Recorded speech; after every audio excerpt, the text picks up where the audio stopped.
बिस्मिल्लाहिर्रहमानिर्रहीम। मुअज़्ज़ज़ ख़वातीन व हज़रात, आपने भारत के दानिश्वर, मुसन्निफ़ और साबिक़ वज़ीर ख़ारिजा जनाब शशि थरूर का नाम ज़रूर सुना होगा।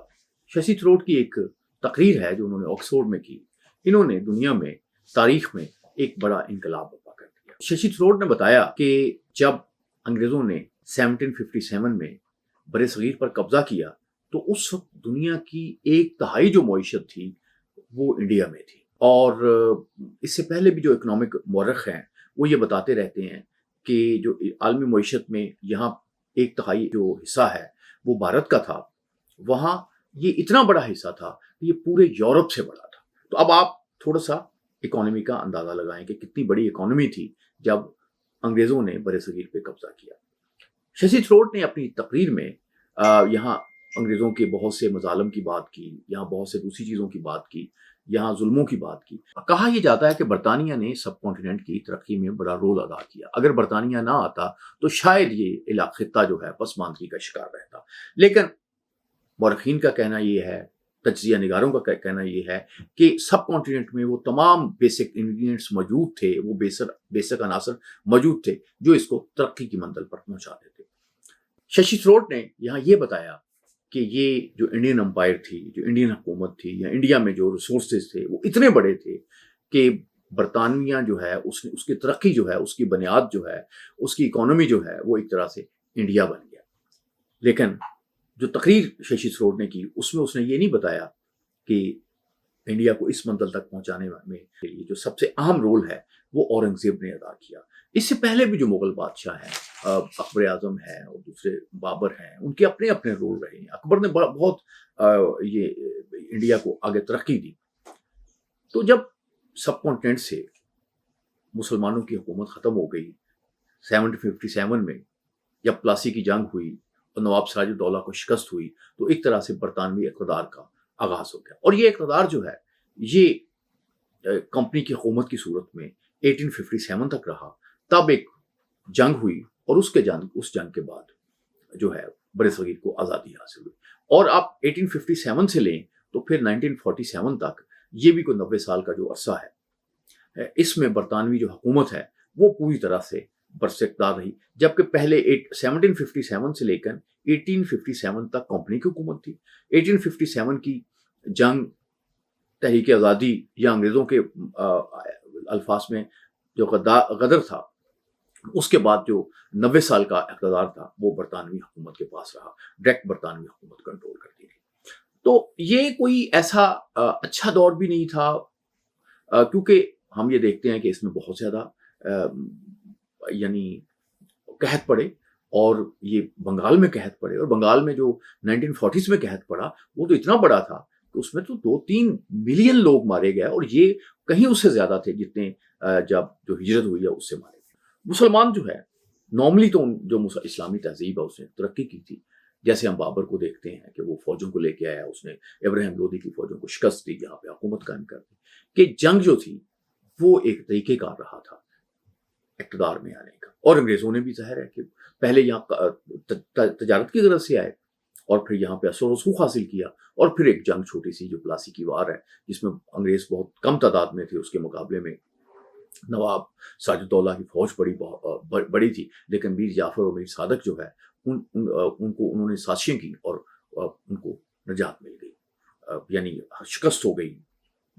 नवाब सिराजुद्दौला को इसलिए शिकस्त हुई कि मीर जाफ़र और मीर सादक जो है उन्होंने गद्दारी की, और आज भी आप देखते हैं कि उनका नाम जो है गद्दाराने कौम के तौर पे याद रखा जाता है। मुअज़्ज़ज़ ख़वातीन व हज़रात, अब मसला ये था सब कॉन्टिनेंट में रहने वाले मुसलमानों के लिए कि अब नए दौर में कैसे रहा जाए। उन्होंने यहाँ मुसलमानों ने हुक्मरानी की थी, को 1000 साल हुक्मरानी की थी। हिंदू उनकी महकूम कौम के तौर पे रहा था, लेकिन हिंदुओं के साथ उन्होंने बड़ा अच्छा सलूक किया था। उन्हें सपा-सलार भी बनाया, उन्हें इक़्तिदार भी दिया, उन्हें दूसरी चीज़ें भी दी। तो अब जब हम गौर करते हैं तो मुसलमानों के पास पहला जो एक तरीक़ेकार था जिसके साथ उन्होंने उसका जवाब देने की कोशिश की, वो हमें शाह वली अल्लाह की सूरत में नज़र आता है, जिन्होंने अहमद शाह अब्दाली को दावत दी। क्योंकि मरहट्टे जो थे उन्होंने वहाँ बहुत पाकिस्तान में के इलाकों में और इंडिया के इलाकों में बहुत गदर मचा रखा था, और मरहट्टों की कमर जो है अहमद शाह अब्दाली ने तोड़ी। लेकिन अहमद शाह अब्दाली के आने से हम ये देखते हैं कि मुग़लों की हुकूमत जो है कमज़ोर हो गई। तो गोया हम एक रास्ता जो है اس کا تعین جو ہے شاہ ولی اللہ خان نے کیا تھا، اور وہ یہ تھا کہ مسلح جدوجہد کی جائے. اور اس میں ہم یہ دیکھتے ہیں کہ پھر سید احمد شہید اور سید اسماعیل شہید جو ہیں انہوں نے بھی جانیں قربان کی. تو ہم ان کا بھی تجزیہ کریں گے. تو گویا ایک رسپانس تو یہ آیا کہ انگریزوں کا فوج کے ذریعے مسلح جدوجہد کے ذریعے مقابلہ کیا جائے. ایک دوسرا رسپانس جو ہے وہ ذرا تھوڑا لیٹ آیا، اور اس کے لیٹ آنے کی وجہ یہ تھی کہ جو کمپنی کی حکومت تھی اس نے شعور جو ہے علاقے میں اس خطے میں نہیں پھیلنے دیا تھا. 1857 کی وار کے بعد ایک دوسرا جو ہے مسلمانوں کی طرف سے رسپانس آیا، اور وہ سر سید احمد خان کی طرف سے تھا. سر سید احمد خان کا جو معاملہ تھا وہ یہ کہتے تھے کہ علم کے ذریعے، سائنٹیفک ریسرچ کے ذریعے، سوچ کے ذریعے، نئی ایجادات کے ذریعے ہی مسلمان ترقی کر سکتے ہیں. کیونکہ جو عہد انہیں جاتا ہوا نظر آ رہا تھا اس میں تو تلوار کی ایک برتری تھی. تلوار کی برتری تو آج بھی قائم ہے، لیکن اس کے بعد یہ ہے کہ علم کی برتری قائم ہو گئی، تجارت کی برتری قائم ہو گئی، ایجادات کی برتری قائم ہو گئی. تو یہ جو ایک چیزیں آپ اگر اس پہ غور کریں کہ کس طرح سے چلی ہیں، یہ بڑی ایک اہم بات ہے. اس پہ ہم تفصیل کے ساتھ گفتگو آپ کے ساتھ کرتے رہیں گے. آج ہم آپ کو اتنا ہی بتانا چاہیں گے کہ مسلمانوں نے انڈیا میں جو حکومت قائم کی وہ انڈیا کے لیے ہی تھی. وہ اسی طرح سے آئے تھے سب کانٹیننٹ میں جس طرح سے آریہ آئے تھے اور یہاں کا حصہ بن گئے تھے. اب یہ بڑی بدقسمتی ہے کہ آرینس جو ہیں ان کو تو یہاں کا مقامی باشندہ سمجھ لیا گیا ہے، لیکن مسلمانوں کو فورن انویڈر کے طور پہ لیا جاتا ہے. حالانکہ آرینس میں اور مسلمانوں میں کوئی فرق نہیں تھا، دونوں ہی ایک طرح سے انویڈرز کی طرح ہی آئے تھے. لیکن انہوں نے اس زمین کو اپنا حصہ بنا لیا، اور اتنا بڑا حصہ بنا لیا کہ آپ یہ دیکھیں کہ اس کی اکانومی جو ٹوٹل یورپ سے بڑھ کر انہوں نے بہتر کر دی. اور جیسے آپ ششی تھروٹ کہتے ہیں کہ 1/3 جو اکانومی ہے پوری دنیا کی اس وقت جب برطانیہ نے بھارت پہ قبضہ کیا وہ انڈیا میں تھی. لیکن یہ اکانومی جو ہے مسلسل زوال کا شکار ہو گئی، 3% ہو گئی، کیونکہ انگریزوں نے اپنی جو سلطنت ہے اس کے لیے دولت جو ہے اسی خطے سے حاصل کی. مسلمان حکمران جو تھے انہوں نے یہاں حکومتیں بھی قائم کی، اور جو کچھ بھی کمایا، جو کچھ بھی بنایا، جو کچھ بھی بلڈنگز بنائی، وہ ساری کی ساری بلڈنگز جو ہیں وہ سب کچھ جو ہے اسی سرزمین پہ بنایا. تو معزز خواتین و حضرات، کبھی آپ کو کوئی شخص یہ بات کہے کہ مسلمان انویڈرز، تو آپ ان سے ضرور کہیے گا کہ پھر آپ کو آرینس کو بھی انویڈر کہنا پڑے گا. اور مسلمانوں نے تو جو اس خطے کو ایک عزت دی، شہرت دی، جو اس کو خوشحالی دی، وہ تو اس خطے میں اور کوئی دوسرے شخص کی نظر نہیں آتی.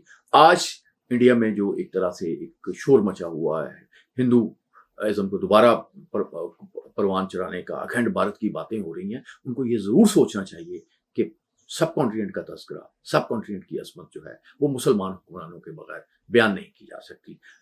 لیکن اگلی ہم سیریز میں یہ ڈسکس کریں گے کہ کس طرح سے یہ ہمارا آزادی کا سفر چلا ہے، اور کس طرح سے پاکستان جو ہے وہ ایک ناگزیر تھا اور پاکستان ناگزیر ہے. اللہ آپ کا حامد ناصر.